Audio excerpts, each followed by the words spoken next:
Inna ad-dina 'indallahil Islam.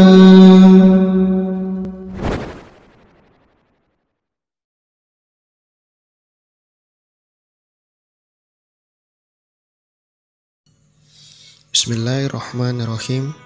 Alhamdulillah, assalatu wassalamu ala rasulillah wa ala ali wa sahbi ajmain. Saudaraku seiman, derajat seseorang di sisi Allah Subhanahu wa ta'ala ditentukan oleh ketakwaannya, bukan oleh garis keturunan, warna kulit, status sosial di tengah masyarakat, juga bukan oleh penampilan. Pernyataan ini bisa kita dapati dalam firman Allah, Inna akramakum indallahi atqakum. Sesungguhnya orang yang paling mulia di sisi Allah ialah orang yang paling takwa di antara kamu. Sesungguhnya Allah Maha mengetahui lagi Maha mengenal. Quran Surat Al-Hujurat ayat 13. Juga dalam sabda Rasulullah SAW, barang siapa yang diperlambat oleh amalannya, maka dia tidak akan dipercepat oleh garis keturunannya. Hadis riwayat Muslim. Maksudnya, orang yang tidak bersemangat dan tidak giat dalam melakukan perbuatan taat, maka garis keturunannya yang tinggi tidak akan bisa mengangkat derajatnya sehingga bisa menyamai orang-orang yang giat beramal.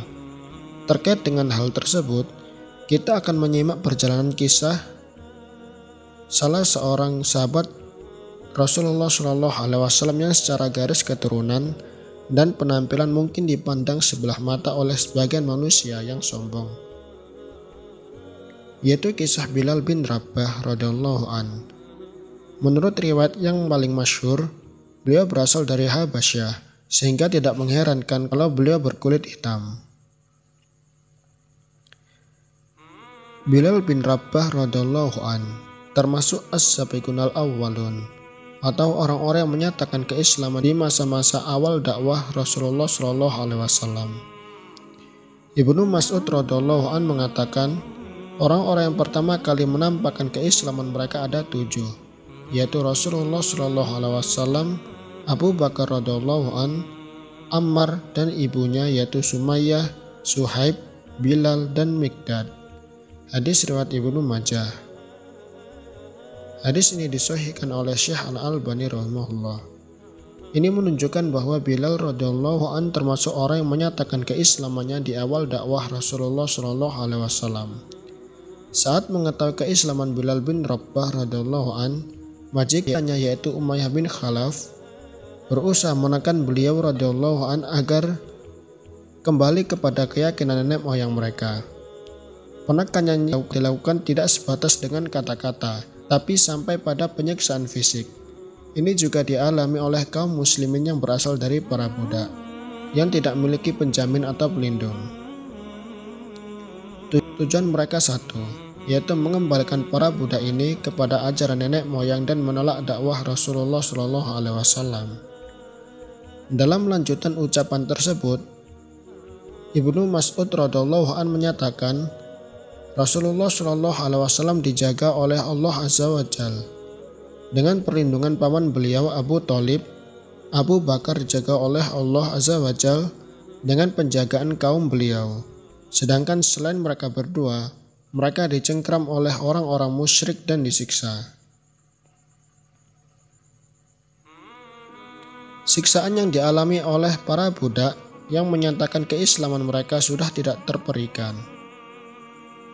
Sampai-sampai Allah Subhanahu wa ta'ala menurunkan firman-Nya yang berbunyi, Man kafara billahi min ba'di imanihi illa man akriya wa qalbuhu mutma'innun bil imani walakin man syaraha bil kufri sadran fa'alaihim ghadabun minallahi walahum adabun adim.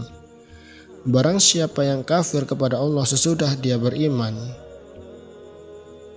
dia mendapat kemurkaan Allah, kecuali orang yang dipaksa kafir padahal hatinya tetap tenang dalam beriman, dia tidak berdosa. Akan tetapi orang yang melapangkan dadanya untuk kekafiran, maka kemurkaan Allah menimpanya dan baginya azab yang besar. Quran Surat An-Nahl ayat 106. termasuk siksaan yang dialami Bilal bin Rabah radhiyallahu an. Dalam sebuah riwayat diceritakan bahwa Bilal bin Rabah disiksa dengan cara dibawa ke padang pasir saat panas membakar, lalu dijemur di sana sambil ditindih dengan batu besar. Ketika itu Umayyah bin Khalaf berseru, "Kamu akan tetap seperti ini sampai mati, atau sampai kamu mengingkari Muhammad dan kembali menyembah Al-Lata dan Uzza." Begitu berat siksaan yang dialami Bilal radhiyallahu an. Namun siksaan ini tidak membuat keimanannya goyah sedikit pun. Ibnu Mas'ud radhiyallahu an mengatakan, semua para budak yang disiksa terpaksa mengikuti apa kemauan orang-orang musyrik kecuali Bilal radhiyallahu an. Sesungguhnya dia memandang dirinya hina di hadapan Allah Subhanahu wa taala. Berbagai cara ditempuh untuk melemahkan iman Bilal, namun tidak ada satupun yang berhasil. Amr bin Al-As menceritakan, "Aku pernah melewati Bilal radhiyallahu an dalam keadaan disiksa di padang pasir. Seandainya sepotong daging diletakkan di atasnya, pasti daging itu bisa matang." Ketika itu Bilal radhiyallahu an mengatakan, "Saya mengingkari Lata dan Uzza." Ada juga riwayat lain yang menjelaskan bahwa Bilal bin Rabah diikat lehernya lalu digeret oleh anak-anak kaum kafir Quraisy. Meski demikian, keimanan beliau tidak tergoyahkan, sampai akhirnya didapati oleh Abu Bakar radhiyallahu an dalam keadaan disiksa. Lalu Abu Bakar As-Siddiq membeli Bilal radhiyallahu an. Dalam hadis yang sahih, Bilal radhiyallahu an berkata kepada Abu Bakar As-Siddiq, "Jika engkau membeli diriku untuk menjadi milikmu, maka tahanlah aku. Dan jika engkau membeli diriku karena Allah, maka biarkanlah aku berbuat karena Allah." Saudaraku seiman, setelah bebas, beliau radhiyallahu an bisa leluasa melakukan ketaatan kepada Allah Azza wa Jalla, terutama setelah berhijrah ke Madinah. Bilal bin Rabah memiliki suara yang lantang, sehingga Rasulullah SAW memilih beliau untuk mengumandangkan azan pertama kali ketika azan disyariatkan. Dan dalam banyak kesempatan, Rasulullah SAW sering menyuruh beliau untuk mengumandangkan azan. Itulah Bilal bin Rabah radhiyallahu an, hamba sahaya yang selanjutnya berubah menjadi muslim yang taat dan dijanjikan masuk surga. Dalam sebuah riwayat yang sahih dinyatakan dari Abu Hurairah radhiyallahu an, Rasulullah SAW bersabda kepada Bilal setelah menunaikan sholat subuh, "Wahai Bilal, beritahukanlah kepadaku tentang perbuatan-perbuatanmu yang paling engkau harapkan manfaatnya dalam Islam.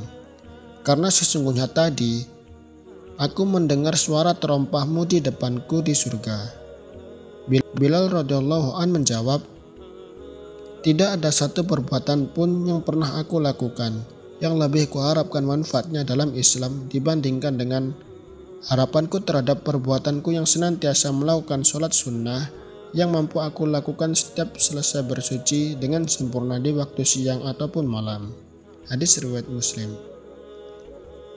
Ibnu Tin rahimahullah mengatakan, Bilal radhiyallahu an meyakini hal ini karena beliau tahu dari Nabi SAW bahwa sholat merupakan amalan yang paling afdol, dan amalan yang dilakukan secara rahasia lebih baik daripada amalan yang dilakukan secara terbuka.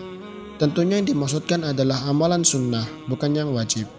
Itulah buah akhir dari keistiqomahan beliau radhiyallahu an, yaitu kelak akan dimasukkan ke surga oleh Allah Subhanahu wa taala. Semoga kita bisa mengambil pelajaran dari keteguhan dan keistiqomahan beliau, Bilal bin Rabah radhiyallahu an. Wallahu a'lamu bishawab.